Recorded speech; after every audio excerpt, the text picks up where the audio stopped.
The fear was not the flames, it was the silence that preceded the confession. Every great historical faith carries a ledger marked with the blood of its own citizens. Imagine the taste of dust and the weight of absolute power pressed upon your bones. You are alone, convinced of your own innocence, facing men convinced of your eternal corruption. They sought salvation by inflicting the deepest human suffering. We begin in the stillness of the chamber, a space designed not for justice, but for profound, inescapable pressure. You stand on the cold flagstones, perhaps innocent, perhaps merely unlucky, but already condemned by the shadows that cling to the walls. These were the hidden rooms of the medieval world, sanctuaries of power where piety and persecution tragically intertwined.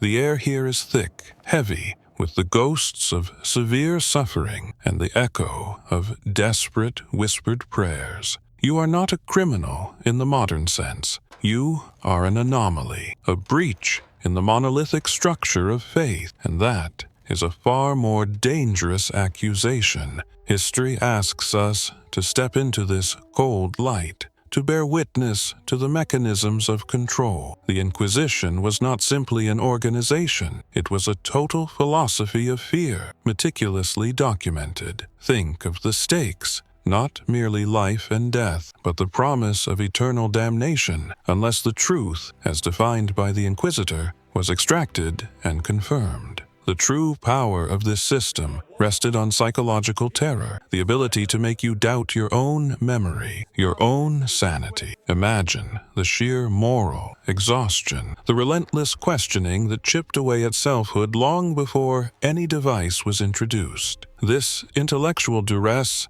was the first and most effective tool used against the condemned. The quiet historians find these transcripts chilling, pages filled with careful, almost sterile documentation of utter human collapse. What came next changed everything about the perception of truth. The room smells of damp stone, old wood, and the faint metallic scent of fear. Even the light here seems muted, filtered through the stained glass of absolute certainty. Look closely at the implements resting against the wall. They are functional, unadorned, crafted by artisans who perhaps never questioned their purpose. They are relics of a terrible ingenuity, designed to exploit the physical limits of the human frame. You are now immersed in a specific historical moment, when the distinction between saving a soul and destroying a body became tragically blurred.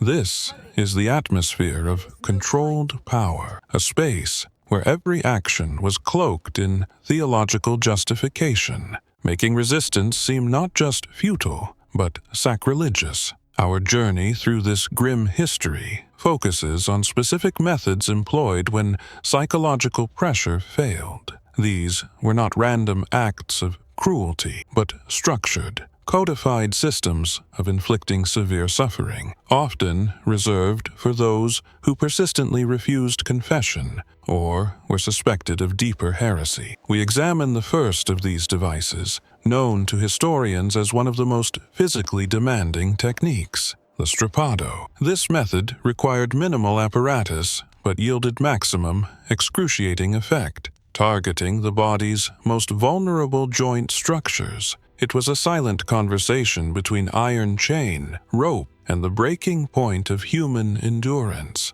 The Strappado, or corda, was deceptively simple. The condemned, often women accused of witchcraft or forbidden indulgence, would have their hands tied tightly behind their back, the rope then attached to a pulley system high above. The victim was suddenly hauled into the air, causing the arms to be pulled violently up and backward, dislocating the shoulder joints with immediate paralyzing pain. They were left suspended, sometimes for agonizing hours, before being dropped, only to be swiftly halted just short of the floor, causing further muscular and skeletal trauma. Some accounts suggest that weights were sometimes added to the feet, accelerating the body's downfall. Imagine that moment, the sudden, searing agony in your shoulders, the blinding white flash of pain that extinguishes all other thoughts. You hang suspended, utterly reliant on the strength of a frayed rope and the whim of the Inquisitor watching from below. Every breath becomes a shallow struggle, every minute an eternity stretched taut by gravity. The atmosphere is quiet, save for the creaking of the pulley and your own ragged breathing. You feel the isolation, the complete violation of dignity as your body betrays your will. This was power defined.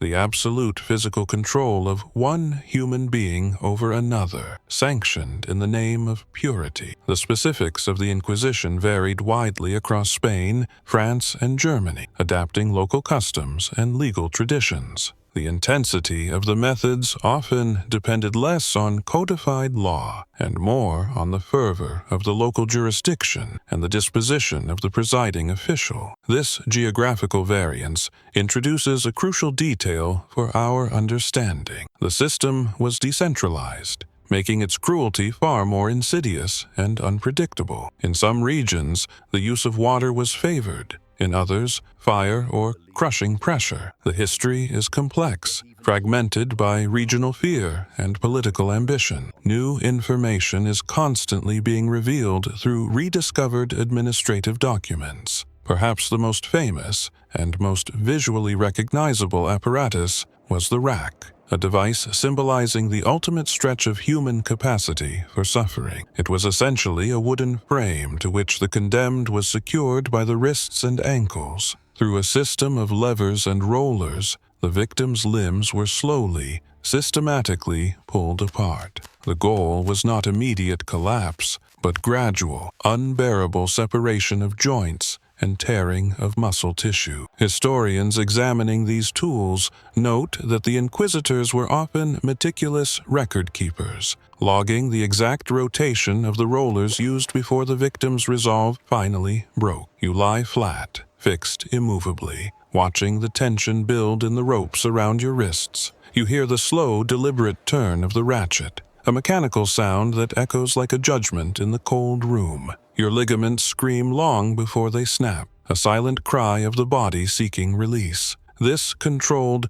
deliberate pacing is the essence of the grim history, the slow accumulation of torment designed to dismantle your identity one excruciating inch at a time. You are trapped within the rigid geometry of the machine, a testament to how human minds can devise systems to maximize controlled pain while minimizing immediate death. This process lasted only as long as required for a confession. An essential, chilling detail must be understood. Inquisitorial law technically forbade the use of methods that resulted in bloodshed or permanent disfigurement. This legal loophole often drove the creation of devices designed to cause profound internal structural damage without visibly violating the no bloodshed rule. This legalism adds a layer of bureaucratic horror to the proceedings. The officials sought confession, not permanent physical harm, though the two outcomes were frequently inseparable. This distinction underscores the calculated nature of the severity,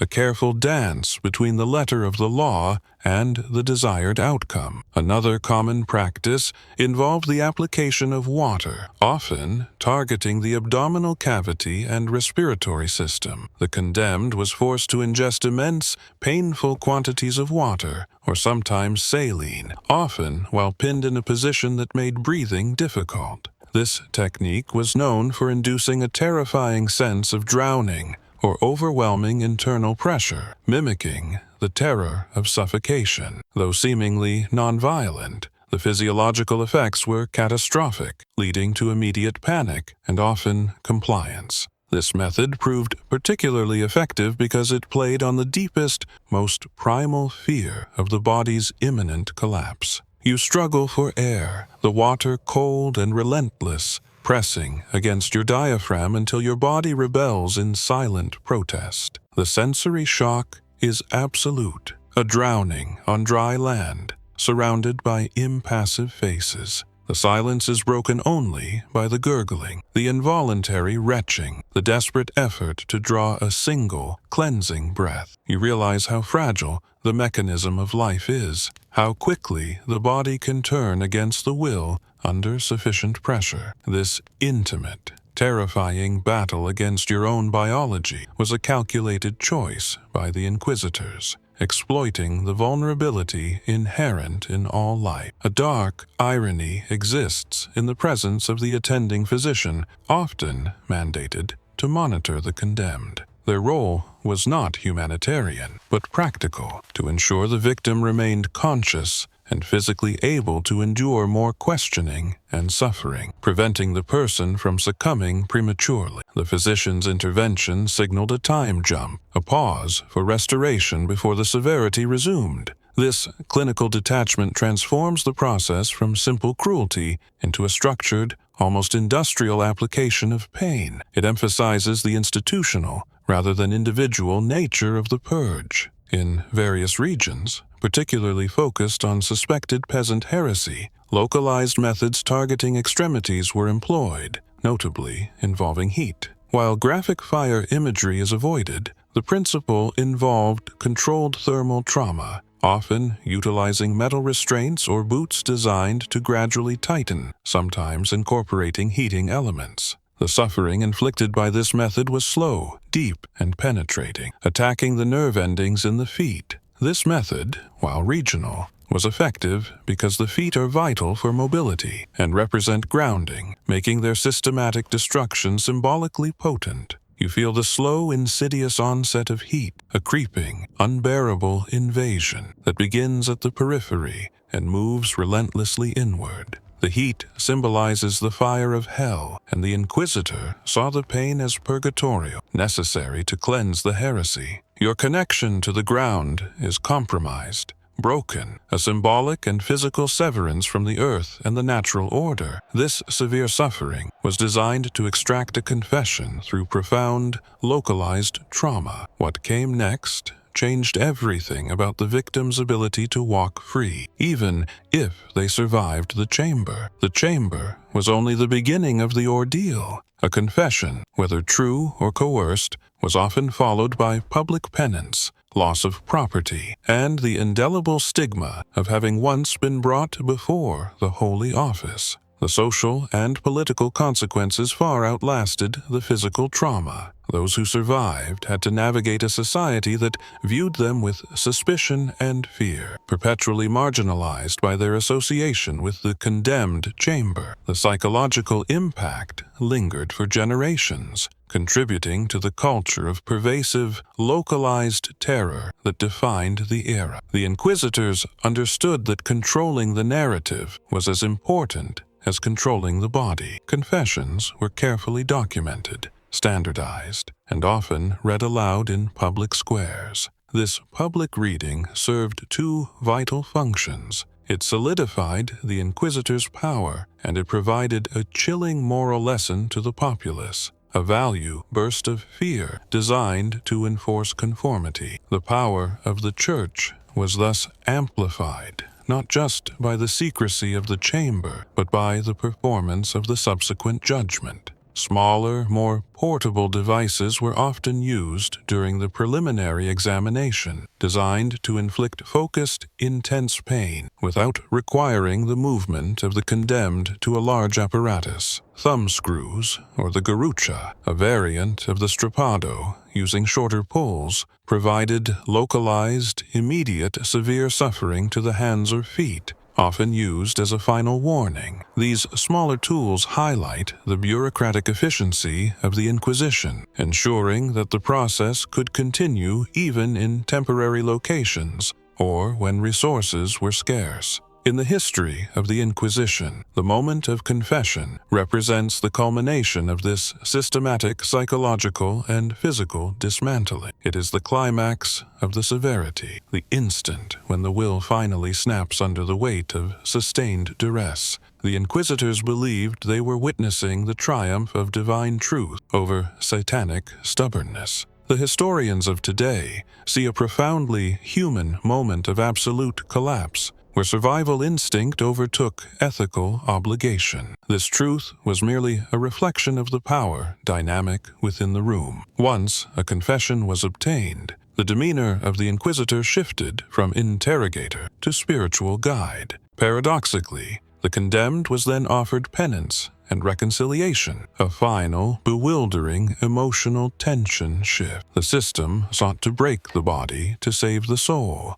Yet, the price of that salvation was often absolute public humiliation and the forfeiture of all worldly goods, ensuring that the condemnation served both spiritual and financial ends. The silence returns to the room as the condemned is led away, either to penance or to a tragic end. You are left alone in the residual scent of fear and damp stone, reflecting on the historical truth that power requires mechanisms of enforcement. The severe suffering described in the archives was a necessary component of maintaining absolute ideological control during the medieval period. The visual cues woven into the narrative, the chains, the pulleys, the dark wood, remain potent symbols of unchecked authority. The legacy of the condemned chamber is not merely a record of cruelty, but a sober reminder of how systems of belief, when fused with state power, can justify profound violations of dignity. The quiet historians continue to sift through the archives, finding the meticulously preserved details of human suffering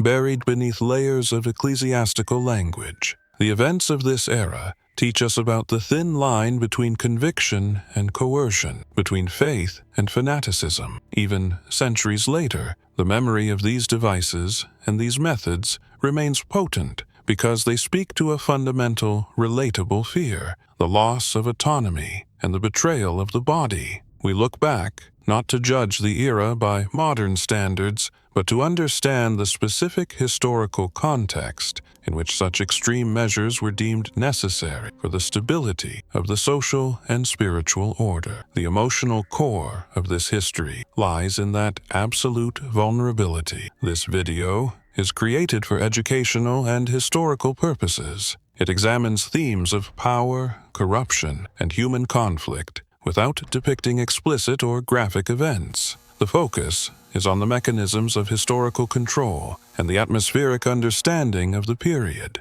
relying on archival integrity and safe language. The physical remnants of these ages fade, but the human lessons endure. The shadows of the condemned chamber hold not just the history of severe suffering, but the enduring narrative of human resilience and the constant struggle against absolute power. If this made you question the past and the fragility of human rights, you're welcome to continue the journey with us. Walk further into history's shadows with us.